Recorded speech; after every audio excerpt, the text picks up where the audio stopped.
Hello friends, welcome to my YouTube channel. तो आज जो मैंने क्वेश्चन लिया है वो क्वेश्चन मैंने जो लिया है वो एनर्जी मैनेजर का जो बुक है उसका जो सब्जेक्ट है इलेक्ट्रिकल यूटिलिटीज़, उसमें मैंने chapter 6 pump and pumping system से लिया है। ओके, तो आइए आते हैं क्वेश्चन पर। Centrifugal water pump operates 870 metre cube per hour and at 1470 rpm. The pump operating efficiency is 70% and motor efficiency is 89%. The discharge pressure gauge shows 3.4 kg per centimeter square. The suction is 3 meter below the pump center line and energy auditor recommends to replace the existing motor with a 4-pole 1500 rpm motor of 91% efficiency and a slip of 1%. Determine the new flow rate and the power drawn by the motor. In both the cases, the throttle valve is fully open and system head is purely frictional. Comment on the measure. ठीक है, तो आपको question में पहले समझा देता हूँ कि क्वेश्चन में हमसे पूछा क्या गया है। ओके, तो एक पंप है और वो पंप किस टाइप का है? सेंट्रीफ्यूगल पंप है। ओके, आपको ये ध्यान रखना कि पंप किस टाइप का है। तो यहाँ पर जो पंप है वो है सेंट्रीफ्यूगल पंप। ओके, जिसका जो कैपेसिटी है वो है 70 मीटर क्यूब पर आवर और जो उसका जो आरपीएम है वो है 1470 आरपीएम। ठीक है, और जो पंप का जो एफिशिएंसी है वो है 70% और यहाँ पर जो पंप में मोटर लगा है उसका जो एफिशिएंसी है 89%। यानी कि यहाँ पर दो तरह की एफिशिएंसी दिया हुआ है। पंप का एफिशिएंसी है 70% और मोटर का एफिशिएंसी है 89%। Okay, the discharge pressure gauge shows 3.4 kg पर सेंटीमीटर स्क्वायर। यानी कि जो इसका जो डिस्चार्ज लाइन का जो प्रेशर है 3.4 बार है या 3.4 kg पर सेंटीमीटर स्क्वायर है, दोनों एक ही बात है। Okay, the suction is 3 metre below the pump centre line. यानी कि जो सक्शन है वो पंप के सेंटर लाइन से, या आप कह सकते हैं कि वो जो सक्शन हो रहा है वो पंप का जो बॉडी है या जो पंप का जो सेंटर लाइन है उससे बिलो हो रहा है। ओके, और ये कितना हाइट है उस सक्शन लाइन का? वो है 3 metre. Okay, an energy auditor recommends to replace the existing motor. यानी कि जो ऑडिटर है उसने कहा है कि जो मोटर है उसे चेंज करना है और जो नया मोटर होगा वो होगा 4 पोल का और उसका आरपीएम बढ़ा हुआ होगा 1500 आरपीएम और कि उसकी जो एफिशिएंसी है पहले के मुकाबले, यानी पहले जो मोटर का एफिशिएंसी था 89% और उसका जो उस मोटर का जो एफिशिएंसी है जिसको चेंज करना है वो नया मोटर का एफिशिएंसी होगा 91%। ओके, उस मोटर में जो स्लिप होगा 1% होगा। ओके, तो क्या फाइंड आउट करना है? Determine the new flow rate and the power drawn by the motor. यानी कि अपने को जो पहले फ्लो रेट कितना था 70 था, तो 70 की जगह नया फ्लो रेट वो क्या होगा वो फाइंड आउट करना है। और पहले का जो पावर था वो पावर हम निकालेंगे। ठीक है, तो और अभी का जो पावर है वो कितना है वो फाइंड आउट करना है। ठीक है, ओके, तो दोनों में शर्त क्या दिया है? क्वेश्चन में ये कंडीशन है कि दोनों में थ्रोटल वाल्व जो है फुल्ली ओपन है। ओके, ठीक है, तो कमेंट ऑन द मेजर, यानी कि जो भी है उसको हमको कमेंट करके बताना है कि क्या ये चीज़ सही रहेगा या सही रहेगा तो क्यों रहेगा और सही नहीं रहेगा तो क्यों नहीं रहेगा, ये हमको जो है कमेंट करना है। ठीक है, तो आपको क्वेश्चन में सॉल्व करूं पहले मैं इसका पहले मैंने जो क्वेश्चन है उसका एक स्कीमेटिक डायग्राम बनाया है, पहले उसे समझ लेते हैं।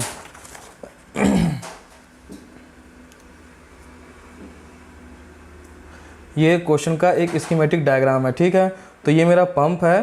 पंप का जो सक्शन लाइन का जो हेड है वो कितना है? 3 मीटर है। आप देख सकते हैं यहाँ पर पंप का जो सक्शन लाइन है वो बिलो है और वो 3 मीटर जो है डाउन पे है। ठीक है, पंप का जो डिलीवरी लाइन है वो ऐसा दिया हुआ है और डिलीवरी लाइन में जो प्रेशर है वो कितना था? प्रेशर था यहाँ पर 3.4 kg पर सेंटीमीटर स्क्वायर जो है प्रेशर था, जो कि प्रेशर गेज में दिखा रहा है।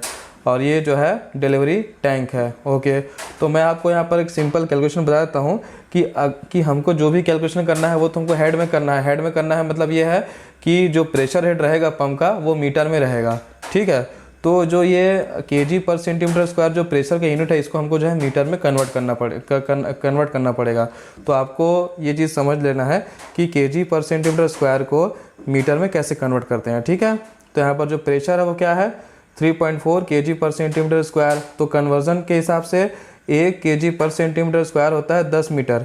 10 मीटर क्या है? 10 मीटर जो है वाटर कॉलम है। ठीक है, यानी कि अगर किसी पानी लाइन में 1 kg पर सेंटीमीटर स्क्वायर का प्रेशर है तो अगर उसमें हम वाटर लाइन को लगाएं एज अ प्रेशर गेज तो उसका जो वाटर कॉलम होगा उसकी जो लंबाई होगी वो होगी 10 मीटर। ठीक है, ओके।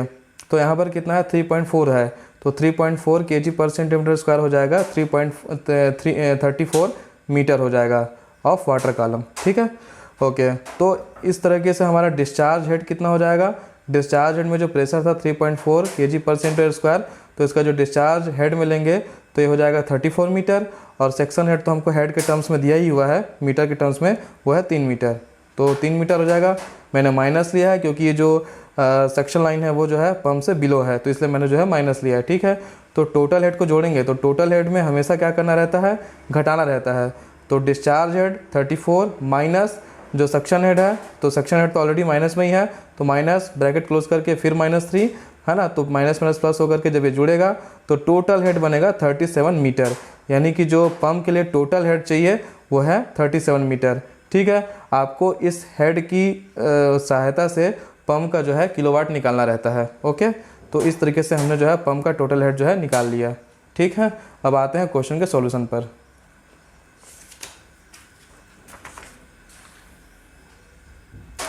देखिए, पंप का जो एग्जिस्टिंग पैरामीटर है, मतलब पंप को जब चेंज नहीं किया है तो उस समय पंप में जब मोटर चेंज नहीं किया है तब उस समय का जो पैरामीटर है वो क्या है, तो अभी जो इनिशियल फ्लो दिया है 70 metre cube per hour, 70 metre cube per hour, और head developed by the pump का जो हेड अभी हमने कितना निकाला, 34 माइनस -3 = 37 मीटर। ठीक है, ये अभी हमने निकाला है पंप का हेड। ठीक है, ओके। तो पंप का जो पावर है, पावर का फॉर्मूला मैंने आपको बताया है पहले के वीडियो में। ठीक है, अगर आपको नहीं पता है तो आप मेरा इलेक्ट्रिकल यूटिलिटी का जो फर्स्ट वाला वीडियो है वो देख लीजिए, उसमें मैंने पूरा चीज़ समझाया हुआ है। तो पंप का पावर क्या होता है, पंप का पावर का फॉर्मूला होता है ρ/G/H³/1000। यहाँ रो का मतलब होता है डेंसिटी, तो डेंसिटी किसका लेंगे, वाटर का।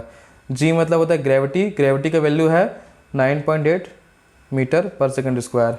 ठीक है, ओके। हेड ये जो H है इसका मतलब होता है हेड हमारा कितना निकला है, 37 मीटर निकला है। और Q मतलब क्या है, फ्लो।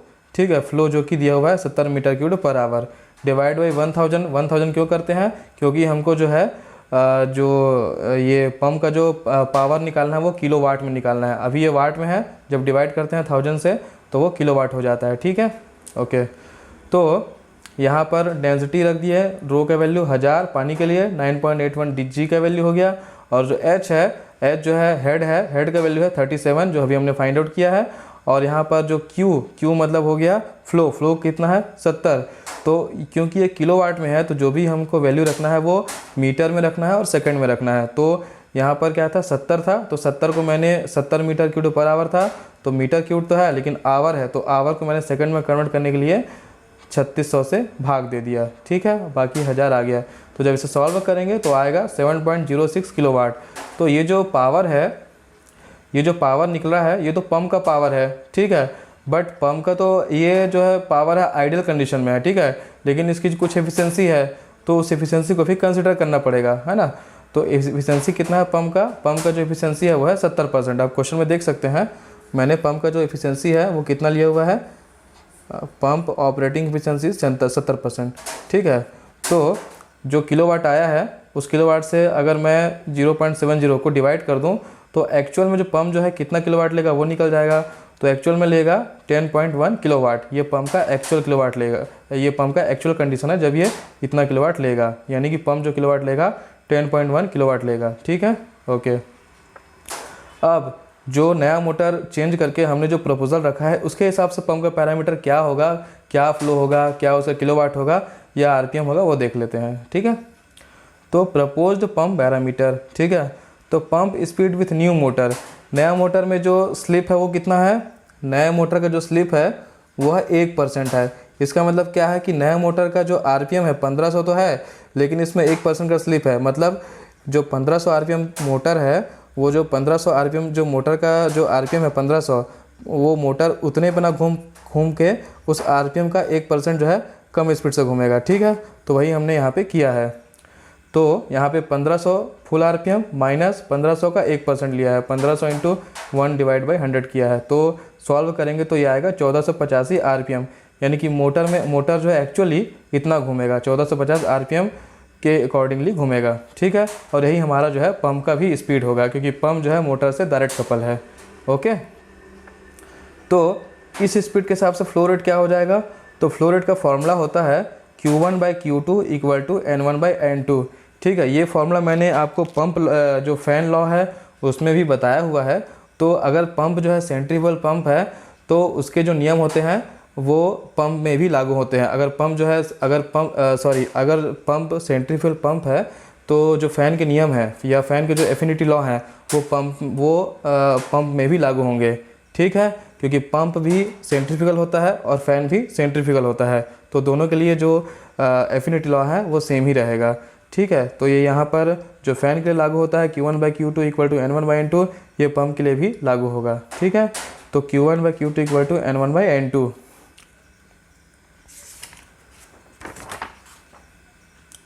ओके, तो Q2 क्या हो जाएगा, Q1 इंटू N2/N1 हो जाएगा। तो हमारा इनिशियल में जो फ्लो रेट कितना था, 70 था, तो हमने यहाँ 70 रख लिया, इंटू N2 कितना आया, N2 आया 1485। आप देख लीजिए यहाँ पर अभी हमने जो सॉल्व किया था 1485 था, मतलब नया आरपीएम कितना था, 1485। तो N2 के वैल्यू क्या हो जाएगा, 1485 हो जाएगा, डिवाइड बाई इनिशियल आरपीएम कितना था, 1470 था, है ना। आपको क्वेश्चन में भी दिखा देता हूँ मैं, आप क्वेश्चन में देख लीजिए, जो इनिशियल आरपीएम था वो था 1470 आरपीएम। ओके, तो जब इसे सॉल्व करेंगे तो आएगा 70.71 मीटर क्यूब पर आवर। ये इसका जो है नया फ्लो रेट हो जाएगा, यानी कि पहले जो फ्लो रेट था वो था 70 और अभी जो नया फ्लो रेट आया वो आया 70.71 मीटर क्यूब पर आवर, यानी कि फ़्लो इसका जो है बढ़ गया। ओके, अब इसके अब जो है नए आरपीएम के अकॉर्डिंगली पंप जो है ज़्यादा किलोवाट लेगा, तो वो कितना किलोवाट एक्स्ट्रा लेगा वो अपन देख लेते हैं। तो मैंने अभी आपको बताया एफिनिटी लॉ जो फैन में लागू होगा वही सेंट्रीफ्यूगल पंप में भी लागू होगा। तो P1/P2 इक्वल टू हो जाएगा N1/N2 का होल क्यूब्ड हो जाएगा। ओके, तो P1 की वैल्यू क्या है, इनिशियल पावर कितना आया है, अभी हमने सॉल्व किया था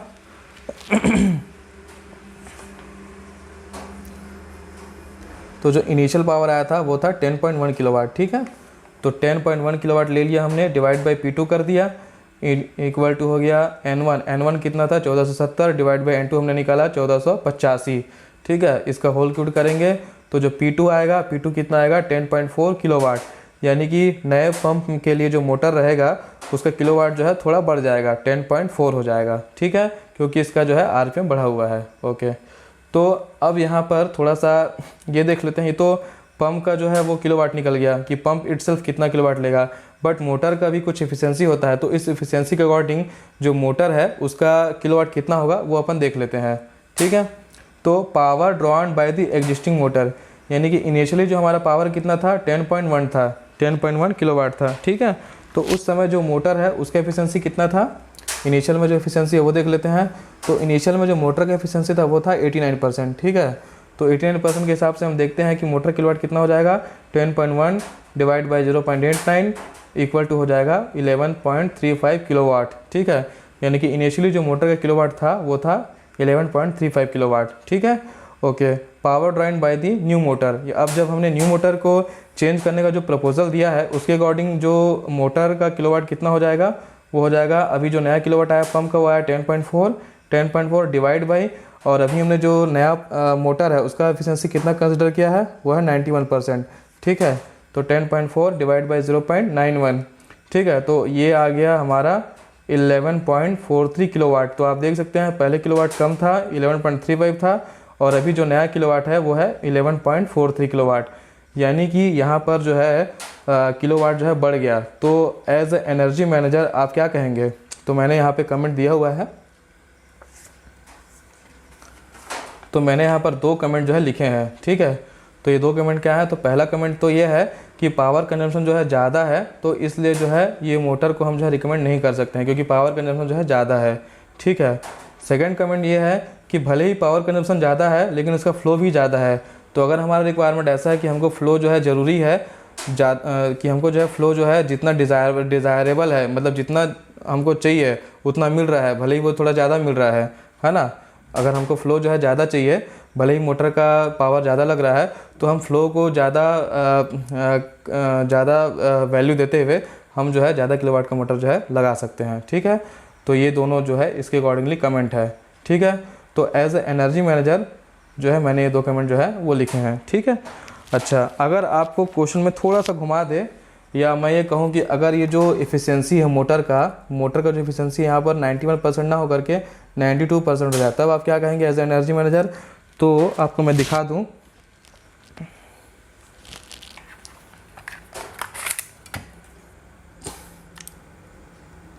आप कैलकुलेटर में देख सकते हैं कि 10.4 डिवाइड बाई, अगर एफिशिएंसी जो है मैं यहाँ पर 92% ले लूँ तो मुझे डिवाइड करना पड़ेगा 0.92, ठीक है। तो यहाँ पर आएगा 11.30, ठीक है, 11.30 किलोवाट आएगा। तो एज ए एनर्जी मैनेजर अगर यहाँ पर मेरा जो मोटर है उसका एफिशिएंसी अगर 92% है, तो मैं यह कह सकता हूँ कि ये जो 10.4 किलोवाट का जो कंजम्पशन हो रहा है वो मेरे लिए जो है सही रहेगा। लेकिन उस शर्त यह है कि उस कंडीशन में मोटर जो है उसका जो एफिशिएंसी है वो 0.92% या उससे ज़्यादा होना चाहिए। तो फिर मैं जो है मोटर को चेंज करने के बारे में सोच सकता हूँ, है ना। तो इस तरीके से मेरा मोटर भी चेंज हो जाएगा, उसका किलोवाट भी कम रहेगा, और जो मुझे जितना डिज़ायरेबल फ्लो रेट चाहिए वो भी मिल जाएगा, ठीक है। तो आप एज ए एनर्जी मैनेजर इस तरीके से आप जो है एनालिसिस जो है कर सकते हैं, ओके। तो थैंक यू। अगर आपको मेरा वीडियो पसंद आया हो तो मुझे कमेंट करके ज़रूर बताएं कि आपको ये मेरा वीडियो कैसा लगा, और अगर मेरा वीडियो पसंद आया हो तो लाइक करें, सब्सक्राइब करें एंड शेयर बिल्कुल करें। Thank you very much.